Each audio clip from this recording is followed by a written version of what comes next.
Gipasalig sa Cebu City Camalec nga dili maapektuhan ang ilang pagserbisyo bisan og malugwayan ang voters registration hangtod sa Oktubre 31.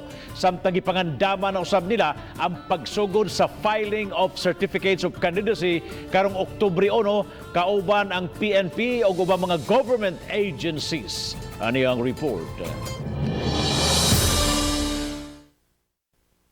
Gipadayang ni Attorney Chon Sibuhols ang election officer sa Cebu City North District nga walo raman kaadlaw ang filing sa COC nga magsugod sa Oktubre 1 hangtod sa Oktubre 8. Busa, dili kini makaapekto og galing malugwayan man yun ang voters registration nga magsugod usam sa Oktubre 9 hangtod na sa Oktubre 31.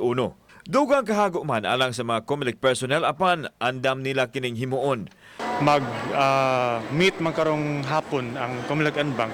So that's the time nga we can finalize everything. So as to whether or not andam ang COMELEC, andam kita permi.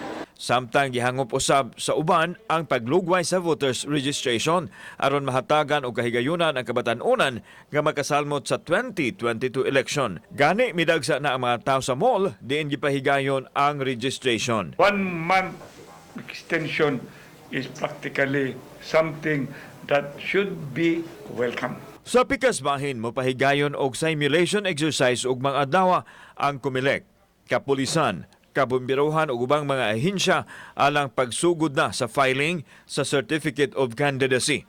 Tinguha nini nga mahanay ang proseso sa mga political aspirants ug malikayan usab ang pagdagsa sa mga supporters nga gidid-an nga makasulod sa vicinity sa buhatan sa COMELEC. Kining mga unforeseen events, especially ning sa man-made nga mga disasters like kining bomb threats, kining mga lone wolf attacks, then sa natural kining bukalit og bagyo or linog within this period of filing of candidacy. We've been preparing for more or less mga 2 weeks na.